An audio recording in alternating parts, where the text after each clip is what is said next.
अगर एक भी जुबान तूने मुझे और कुछ बोला ना तो तुझे अभी घसीटते हुए लेके जाऊंगा और किसी की औकात नहीं है कि तुझे आज बचा ले।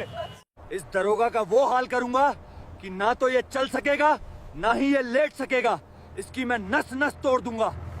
दोस्तों, कहते हैं कि एक मां के आंसू जब जमीन पर गिरते हैं तो पूरा ब्रह्मांड ही डोल जाता है।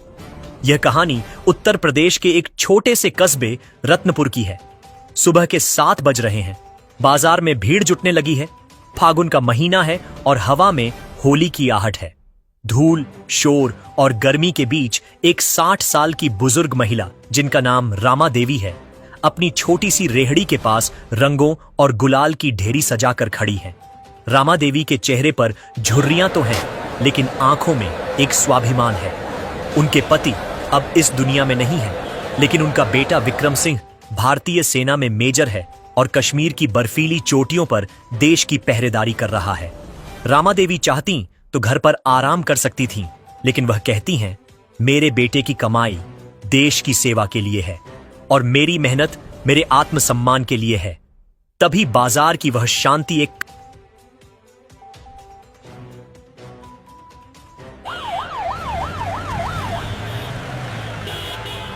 कारी पुलिस अफसर इंस्पेक्टर दिग्विजय राणा अपनी जीप से उतरता है। उसके चेहरे पर सत्ता का नशा और वर्दी का घमंड साफ दिखाई देता है। वह बाजार में वसूली के लिए निकला है। चलते चलते उसकी नजर रामा देवी की रंगों वाली रेहड़ी पर पड़ती है। वह बिना कुछ पूछे गुलाल के सबसे महंगे पैकेट और अबीर उठाने लगता है। 1, 2, 3 वह करीब 2 किलो रंग अपने थैले में भर लेता है। रामा देवी धीमी और कांपती आवाज में कहती है, साहब इसके पैसे तो दे दीजिए, सुबह से बोहनी भी नहीं हुई है। बुढ़िया, तू जानती है किससे बात कर रही है? इस इलाके में परिंदा भी पर मारता है तो मेरी मर्जी से, और तू मुझसे पैसे मांगेगी? तेरी औकात क्या है? साहब आप तो रक्षक हैं, गरीब की मेहनत की कमाई मत छीनिए। मेरा बेटा भी फौज में है, वह भी वर्दी पहनता है। वर्दी का नाम सुनते ही दिग्विजय का अहंकार और भड़क उठा। उसने आओ देखा ना ताव, पूरी ताकत से रामा देवी के चेहरे पर एक जोरदार तमाचा जड़ दिया। रामा देवी जमीन पर गिर पड़ी। उनके रंग और गुलाल कीमती मोतियों की तरह धूल में बिखर गए। उनके मुंह से खून की एक लकीर बह निकली।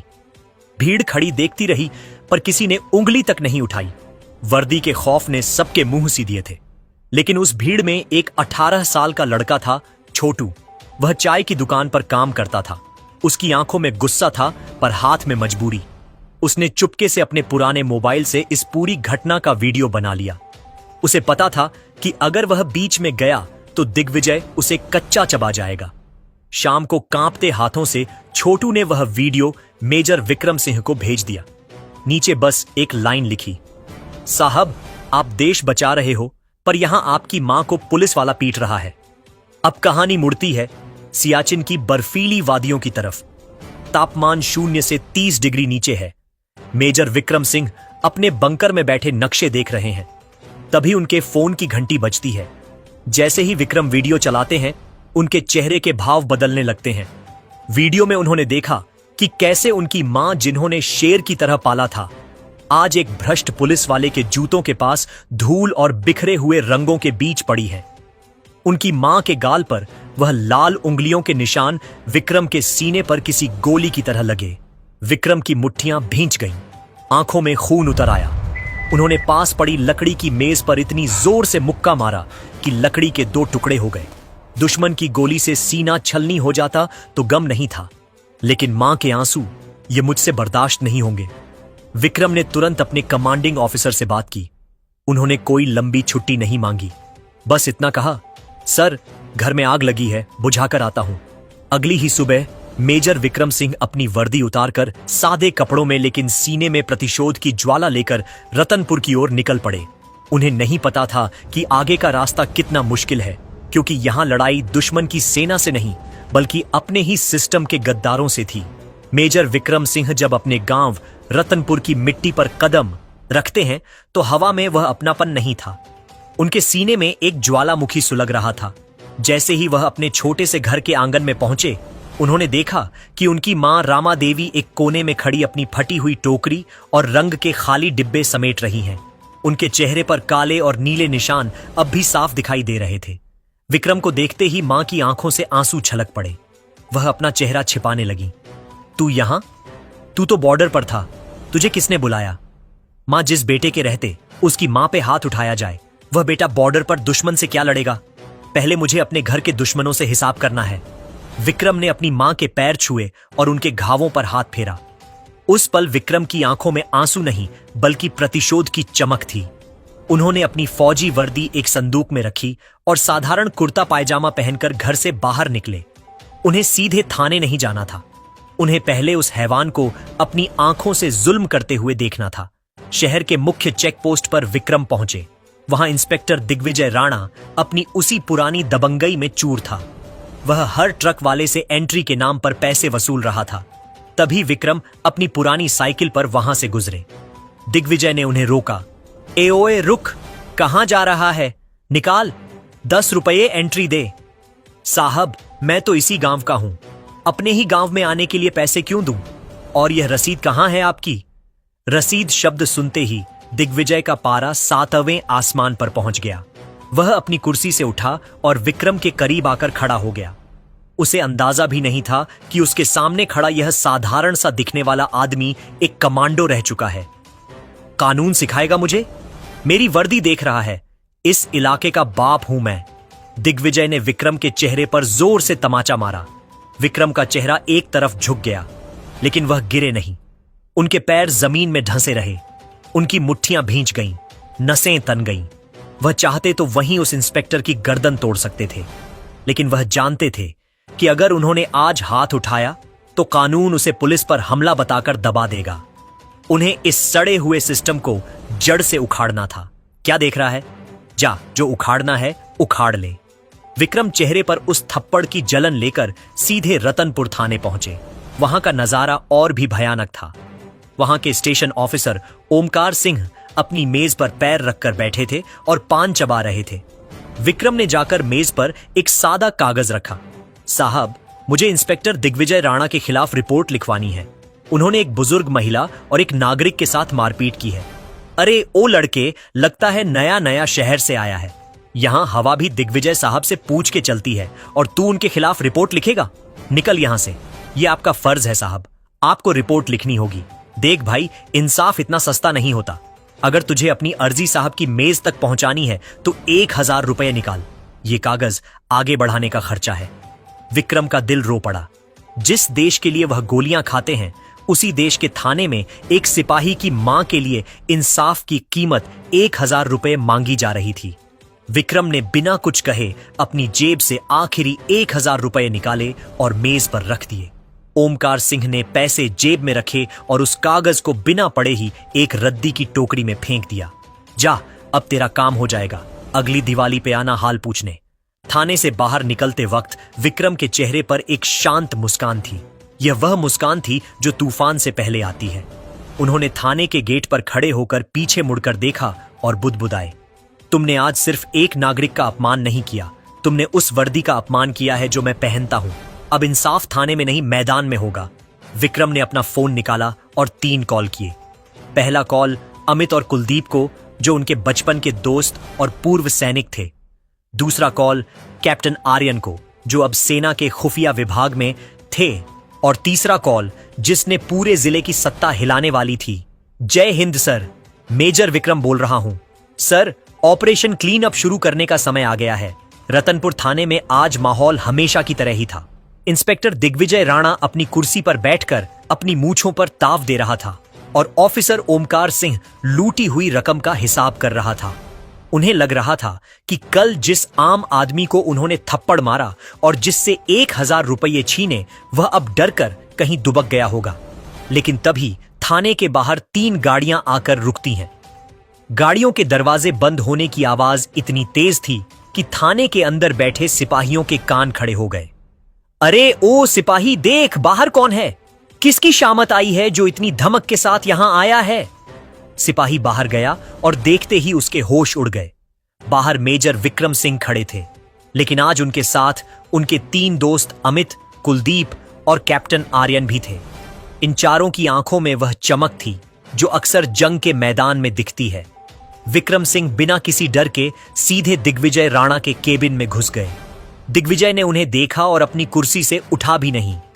अरे 1000 रुपए वाला लड़का फिर आ गया। क्यों बे, कल का थप्पड़ कम पड़ा था क्या? और ये साथ में 3 और नमूने क्यों लाया है? दिग्विजय राणा, कल तुमने जिस गाल पर हाथ छोड़ा था वह एक बेटे का गाल था, लेकिन आज तुम जिस इंसान से बात कर रहे हो वह इस देश का एक सैनिक है। और याद रखना, फौजी जब तक सीमा पर रहता है तभी तक वह शांत रहता है। अगर वह अपनी पर आ जाए तो अच्छे अच्छों का भूगोल बदल देता है।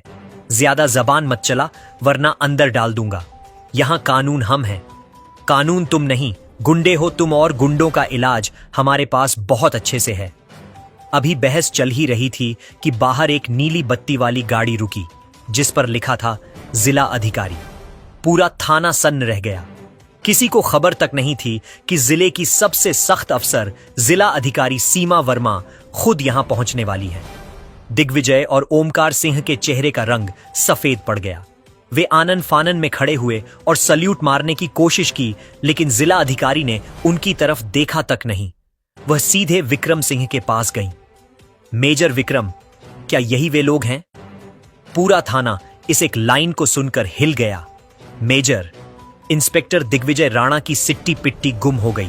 उसे समझ आ गया था कि उसने किसी साधारण लड़के को नहीं बल्कि भारतीय सेना के एक मेजर को थप्पड़ मारा है।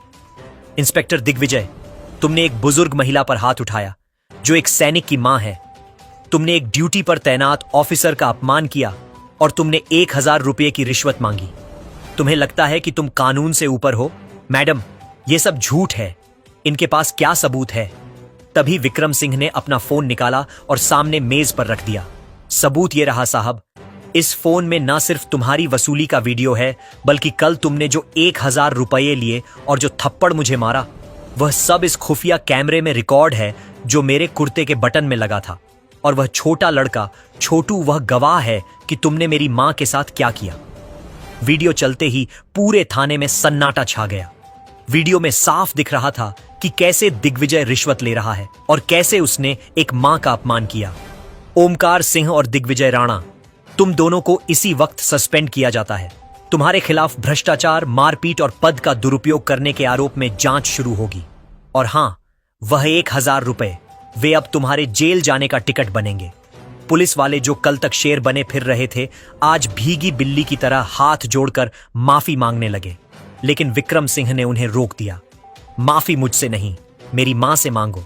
विक्रम अपनी मां रामा देवी को अंदर लाए। रामा देवी की आंखों में आज डर नहीं था। दिग्विजय राणा को उनके पैरों में झुकना पड़ा। यह सिर्फ एक मां की जीत नहीं थी, यह उस हर गरीब की जीत थी जो सिस्टम के हाथों दबाया जाता है। रामा देवी ने अपना हाथ विक्रम के सिर पर रखा और कहा, बेटा, आज तूने सिर्फ मेरा नहीं इस वर्दी का भी मान बढ़ा दिया। विक्रम ने अपनी मां के हाथ चूम लिए। उन्होंने जिला अधिकारी को सल्यूट किया और अपने दोस्तों के साथ थाने से बाहर निकल गए। बाजार के लोग जो कल चुप थे आज तालियां बजा रहे थे। याद रखना दोस्तों, वर्दी डराने के लिए नहीं, सुरक्षा के लिए होती है। अगर आपके साथ अन्याय हो रहा है तो चुप मत रहिए, आवाज उठाइए, क्योंकि जब तक आप चुप रहेंगे तब तक दिग्विजय जैसे लोग पैदा होते रहेंगे। तो दोस्तों, यह थी मेजर विक्रम सिंह और उनकी मां की कहानी। आपको यह न्याय कैसा लगा? क्या हर भ्रष्ट अफसर के साथ ऐसा ही होना चाहिए? हमें कमेंट्स में अपनी राय जरूर दें। यह कहानी पूरी तरह काल्पनिक है और मनोरंजन के लिए बनाई गई है। हमारा उद्देश्य किसी भी विभाग या व्यक्ति की भावनाओं को ठेस पहुंचाना नहीं है। वीडियो पसंद आया हो तो लाइक करें और न्याय के इस सफर में हमारे साथ जुड़ने के लिए चैनल को सब्सक्राइब करें। मिलते हैं अगले वीडियो में। जय हिंद। अस्वीकरण। यह वीडियो पूरी तरह काल्पनिक है और इसका उद्देश्य केवल मनोरंजन और सामाजिक जागरूकता पैदा करना है। कहानी के सभी पात्र, घटनाएं और स्थान लेखक की कल्पना है और इनका किसी भी जीवित या मृत व्यक्ति, विभाग या वास्तविक घटना से कोई संबंध नहीं है। यह वीडियो किसी भी सरकारी संस्था या पद का अपमान करने के उद्देश्य से नहीं बनाया गया है।